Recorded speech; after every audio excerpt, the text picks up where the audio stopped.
बिहार में जिस तरह से सियासी सरगर्मी चल रही है, दूसरे चरण के चुनाव के पहले उसकी विस्तार से चर्चा करेंगे। आरोप प्रत्यारोप के दौर में एक प्रदर्शनी जो जंगलराज की कहानी बता रही है, उसका उपसंहार किस तरीके से सियासी बिसात पर होता है, इसकी भी बात करेंगे। कुछ खास अतिथि भी जुड़ेंगे, चर्चा करेंगे उनसे। लेकिन उससे पहले, क्योंकि चुनावी दौर से पहले तमाम स्टार प्रचारक उतरकर जमीन पर, सियासी जमीन पर उतरकर प्रचार कर रहे हैं, यानी कुल मिलाकर ये विकास बनाम जंगलराज की कहानी अभी भी दूसरे चरण के पहले भी उमड़ घुमड़ राजनीतिक गलियारों में कर रही है। और यही वजह है कि बिहार में जारी चुनावी घमासान के बीच पटना से एक और अनोखी तस्वीर सामने आई। दरअसल जेडीयू नेता नीरज कुमार ने अपने सरकारी आवास पर एक प्रदर्शनी, एक एग्जीबिशन लगाई, जिसमें उन्होंने लालू यादव के दौर के भय, हिंसा और अराजकता को तस्वीरों में दिखाया। इस प्रदर्शनी में कई पोस्टर और दस्तावेज लगाए गए, जिसमें उस दौर की घटनाओं का भी जिक्र है। एक पोस्टर पर लिखा है, भूलेगा नहीं बिहार वो लालूवाद का जंगल राज, वो दौर जब कानून डरा था और अपराधी चला था। वहीं दूसरे पोस्टर में लिखा गया है कि भूलेगा नहीं बिहार वो जातीय विद्वेष और बंदूक का शासन, वो 118 नरसंहार जब इंसानियत रोई थी और सत्ता मुस्कुराई थी। इन पोस्टर्स के जरिए नीरज कुमार ने उस दौर की हिंसा, अराजकता और अव्यवस्था को दिखाने की कोशिश की है। भूलेगा नहीं बिहार सिर्फ एक पोस्टर नहीं, ये बिहार की आत्मा की पुकार है। वो पुकार जो याद दिलाती है जब इस धरती पर कानून की जगह बंदूक का राज था और जनता भय में थी। आज पटना में जेडीयू प्रवक्ता नीरज कुमार ने लालू राज की तस्वीरें जनता के सामने रख दी।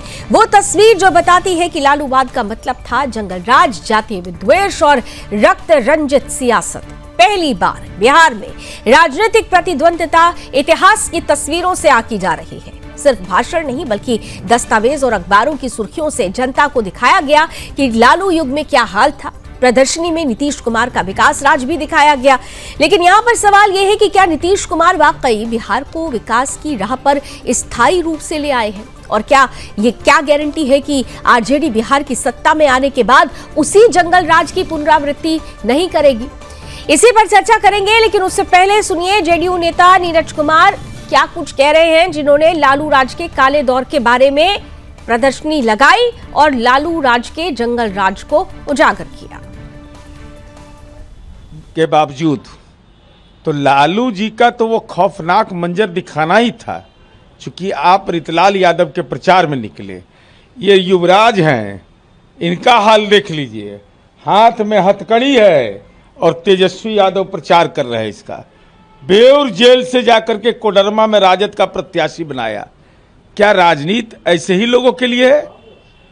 तो हमने ये दिखाया है कि हम कहते थे तो मिर्ची लगती थी, लेकिन मीडिया गलत नहीं हो सकता, ये चित्र गलत नहीं हो सकता है। बिहार में आतंक राज था, डीजीपी आत्मसमर्पण कर दिए थे। उस समय की तत्कालीन मुख्यमंत्री के मुंह को बंद कर दिया जाता था। राबड़ी देवी जी को कहा जाता था कि नहीं बोलना है, वह कहती थी सारा मिनिस्टर करप्ट है, मैं रिजाइन कर दूंगी।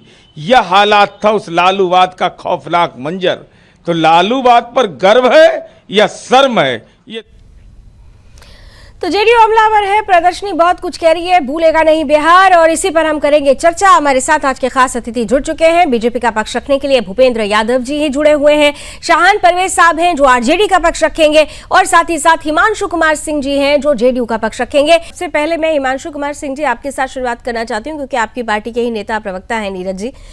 सवाल यह है कि 20 साल की जब बात आती है और आप लोग बार बार ये कहते हैं कि विकास हुआ है, तो विकास पर अगर इतना भरोसा है तो बार बार अतीत की इस भयावहता को डर के रूप में क्यों प्रेजेंट किया जाता है? क्या फर्स्ट फेज में जिस तरीके से बम्पर वोटिंग हुई, घबराहट हो रही है, और इसीलिए क्या फिर से डर को, जंगल राज को हावी कराने के लिए इस तरीके की अतीत की भयावहता को दिखाने की कोशिश?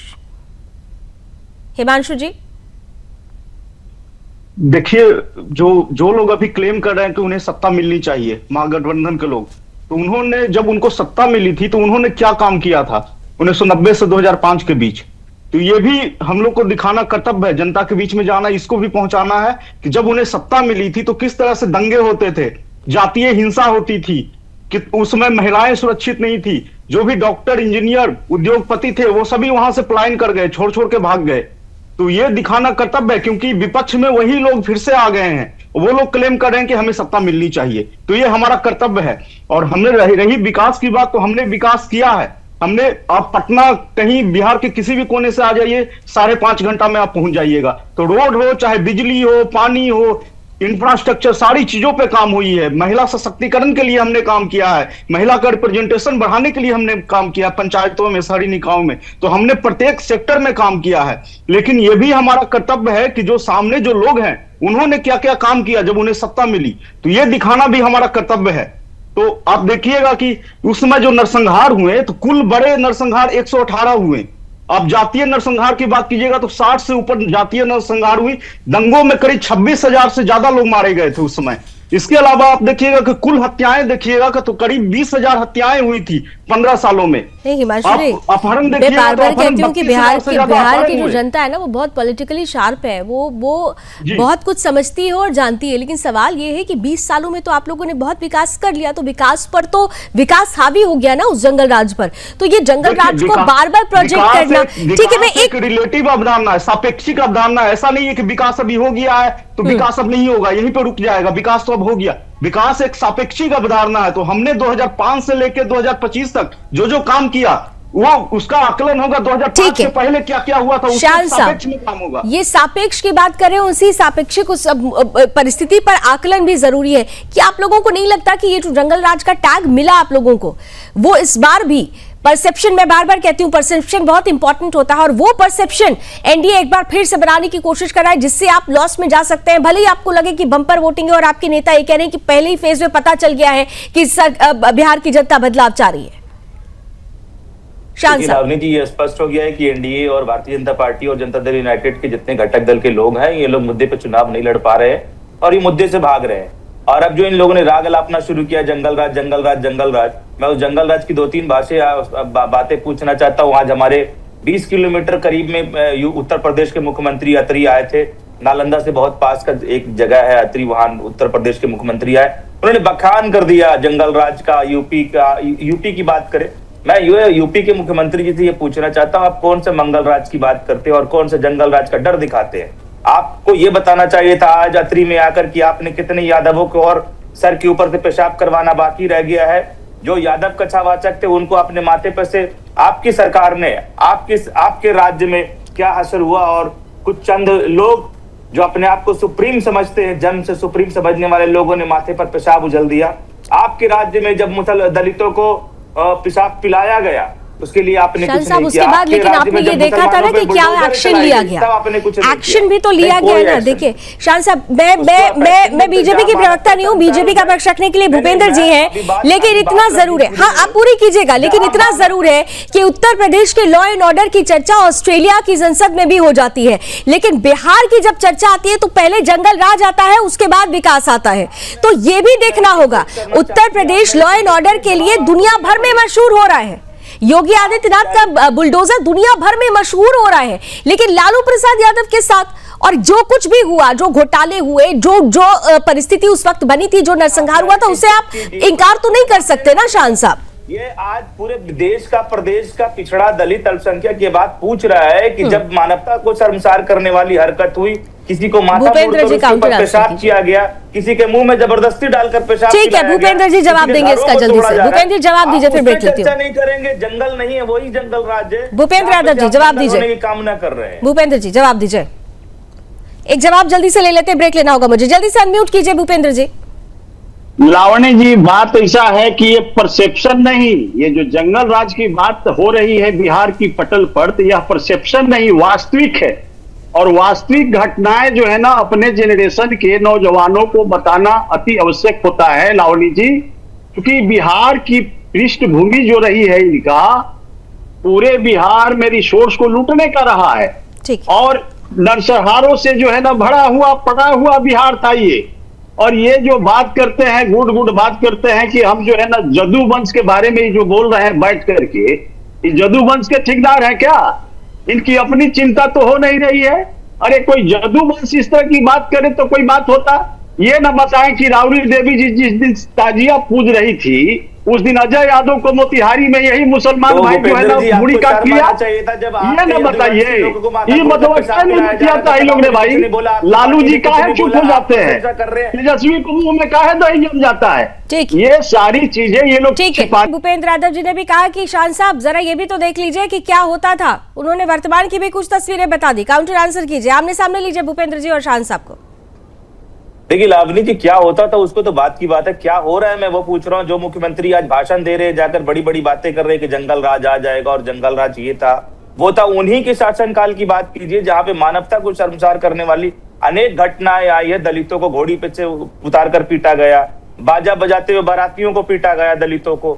अब जब कोई यादव कथावाचक बन गया, उसका माथा मुड़ के वहां के लोगों ने उनको पेशाब पिलाने का काम किया। जिस प्रकार से लगातार अल्पसंख्यकों के ऊपर अत्याचार हो रहा है, बिना मुकदमे के जेल में डाला जा रहा है, उनके घरों को बुलडोज किया जा रहा है। आप उस मुख्यमंत्री से यह पूछना चाहिए था कि इसको जंगल राज अगर नहीं बोलेंगे तो आप जंगल राज की परिभाषा किसको और मानते? नहीं तो अगर उस मुख्यमंत्री से जनता को परेशानी होती, जनता को अगर परेशानी होती तो दूसरे टर्म में वही मुख्यमंत्री प्रचंड बहुमत के साथ वापस नहीं आते ना। जनता को भरोसा था ना, अगर इतना अत्याचार हुआ तो जनता ने तो दूसरे टर्म में भी उन्हीं को चुन लिया। तो यहाँ तो तस्वीर क्लियर हो जा रही है। ये आप अगर इस बात से तय कर रहे हैं कि ये जो चुनाव 2025 का हो रहा है लावनी जी, ये हम लोगों ने स्पष्ट कहा कि ये चुनाव भारतीय जनता पार्टी और इलेक्शन कमीशन के गठजोड़ से होता है। और इस बार बिहार की जनता से हम लोगों ने अपील किया। अभी तो आप कह रहे हैं कि आप जीतने वाले हैं और उसमें भी अभी भी आपको लग रहा है कि चुनाव आयोग और बीजेपी, मतलब दो बातें एक साथ कैसे चल सकती है? शान साहब आप लोग खुद क्लियर नहीं है। आज भी बोल रहे हैं कि इलेक्शन कमीशन के गठजोड़ के बावजूद भी एनडीए की सरकार बिहार में नहीं। भूपेंद्र यादव जी जल्दी से, फिर हिमांशु जी आ रही आपके पास। स्पष्ट है। और ऐसा है लावनी जी, मैं आपको बता दूं कि ये जो बार बार राजद के प्रवक्ता बोल रहे हैं पैठान है ये, और पैठान जो है ना यादव के माथे पर मुतने की बात जो कर रहे हैं, तो ये भी जरा बता दें कि यही पैठान द्वारा जो है ना जिस दिन राबड़ी देवी ताजिया पूजी थी यही पटना की धरती पर 10 नंबर में, उसी दिन अजय यादव दो भाइयों को जो है ना एक मुसलमान पैठान मुड़ी काट दिया। कहां थे पैठान उस दिन? कहां था तुम्हारा लालू प्रसाद? कहां था तुम्हारा तेजस्वी? कहां था तुम्हारा जो है ना बताइए शान साहब, पुष्टिकरण और ध्रुवीकरण करने वाली बात? आमने सामने ये ना बताओ। जवाब दे देंगे, इनका बीपी हाई हो जाएगा। ऐसा है, इनको पहले बोल लेने ऐसा है, अरे मेरी बात सुनो, हो जाएगा, शूट कर ऐसा है कि ये लोग दंगाई बलवाई पार्टी है लावनी जी। बिहार की सम्मानित जनता जान गई है कि ये दंगाई बलवाई पार्टी को बिहार के पटल पर कभी नहीं लाना है। और जदू वंश भी समझ गया है कि अरे भाई ये तो गौ माता के चारा खाने वाले लोग, और गौ माता के चारा खा गया जो है ना लालू प्रसाद जी, और जदू वंश को कहीं छोड़ने नहीं किया तो मुसलमान भाई को छोड़ेगा। आई पैठान आकर के जो है ना गुट कर रहा है। अरे पैठान जदू वंश अपने आप में मजबूत होता है, इसका प्रतिकार करना जानता है। लालू प्रसाद के फेरे में मत रहो ना। चुनौती तो आपके अरे लिए मेरे ये भी भाई, है, ये कहा जाता है, रक्षा होगा जदू वंश कहा जाता है कि जब आप परिवार को साथ लेकर नहीं चल पाए तो आप राज्य को और राज्यवासियों को और देशवासियों को साथ लेकर कैसे चलेंगे? आपका तो परिवार भी टूट गया। तेज प्रताप यादव अलग है, अलग पार्टी बना चुके हैं, क्या कुछ कह रहे हैं? रामकृपाल यादव पहले ही अलग हो चुके हैं, क्या कुछ कह रहे हैं ये भी देखना होगा। बहरहाल बहुत बहुत धन्यवाद आप सभी हमारे साथ जुड़े। समय मुझे इतनी अनुमति देता है, आप लोगों से मुलाकात होती रहेगी। बिहार का चुनाव है और बिहार के चुनाव में ऐसी दिलचस्प तस्वीरें, दिलचस्प बयान आते रहेंगे, चर्चा भी यूं ही जारी रहेगी। लेकिन फिलहाल इस बुलेटिन में भी बस इतना ही। देश और दुनिया की तमाम खबरों के लिए आप जुड़े रहिए सुदर्शन न्यूज के साथ। जय हिंद।